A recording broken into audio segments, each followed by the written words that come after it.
speaker of the evening, Mr. Russ Barnes, an accomplished member of our club, former president and contest winner.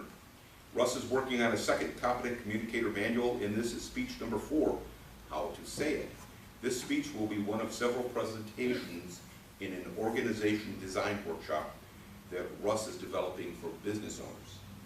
The topic is procrastination, and the title of the speech is Change Your Station. Mr. Russ Barnes, change your station.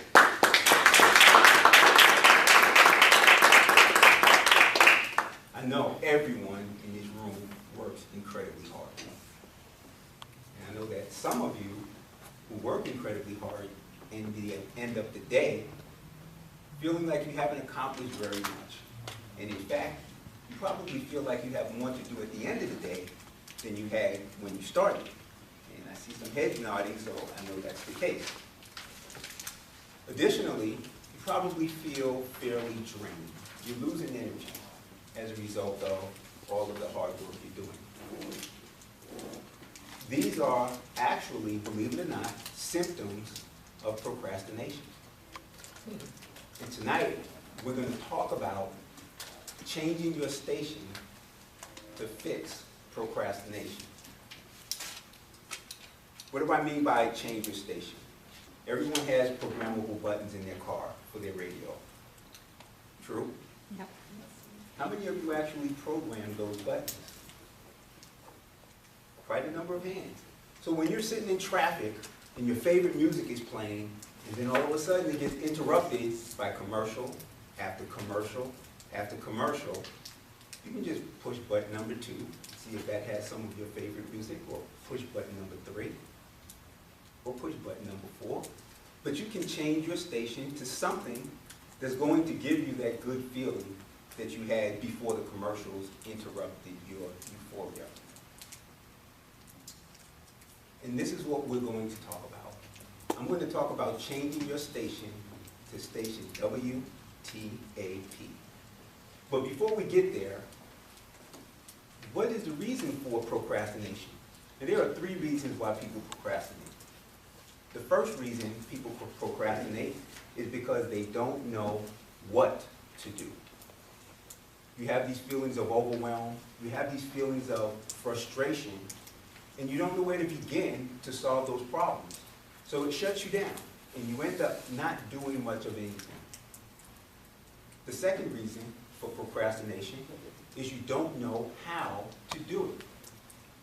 You're building a business or you're on your job, you know you need to have social media in order to spread the word and draw customers and clients into your company, but you know nothing at all about social media. So you, again, find yourself shut down because you just don't know what to do next. The third reason for procrastination is you don't have a good reason why it's important. Maybe you don't know why it's important at all. Or maybe it's just you don't know why it's important to do it in a certain way. Perhaps your boss said, I want you to do it this way, and you're thinking, well, that's dumb. That makes absolutely no sense. And you have a better way to do it, but because you can't resolve your way to do it with the way your boss told you to do it, you end up procrastinating. So we're going to talk about WTAP as a solution. The T stands for track. The A stands for act. And the P stands for pact. P-A-C-T, pact. With the T, you want to begin to track your activities. You can use your notepad, you can use your telephone, but make a list of all the tasks that you have to do on a daily basis. Turn those tasks into SMART goals. And by SMART goals, it should be specific, measurable, achievable, realistic, and it should have a time associated with getting that task completed. Once you have this list of goals set out, then you want to review it daily. Continuously take a look at those tasks. And what you'll notice is that eventually you will identify those tasks that aren't being done. And that's an awareness that's absolutely necessary for you to have. Once you've identified those tasks, the next step is to act.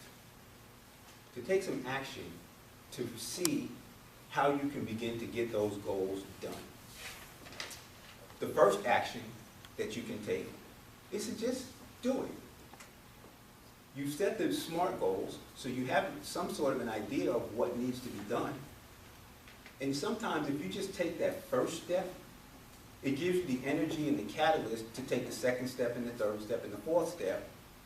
And from that point, you're actually getting to complete the task that you set out to get. The second approach that you can take is to ask for help.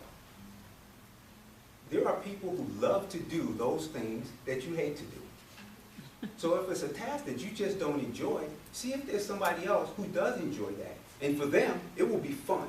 They would probably thank you for asking them to do that. And I'm serious because I love Excel spreadsheets. So if someone came to me and said, I have this task, I have this challenge, and it requires an Excel spreadsheet, I'd be a happy camper to take that thing on. It would be a great deal of fun. Now, if someone asked me to make a telephone call, you'd probably be waiting a couple of months before it can happen. That is absolutely not fun for me, but I know that there are some people who would pick up the telephone in a minute and be happy to make phone calls. So if you find someone who can help you, then that's a second way. You can also look for an expert. So for example, if your goal or task is to lose weight and you don't know what to do, so you're procrastinating, you can find an expert, and then they can help you get past that. And then the third way of taking action is to decide whether or not it's even important. So you can eliminate it. Sometimes it's just not necessary. For example, if you have a business and someone has told you you need to write a book in order to grow your business, and you've got customers just beating down your door, then maybe it's just not necessary. So you don't have to do it just because somebody said you have to do it, but make sure that's important, and if it's not, then you can take the opportunity to just eliminate it. In order to give yourself additional incentive, you want to establish a pact with yourself. When you accomplish those tasks, congratulate yourself, celebrate, have a reward associated with completing that task.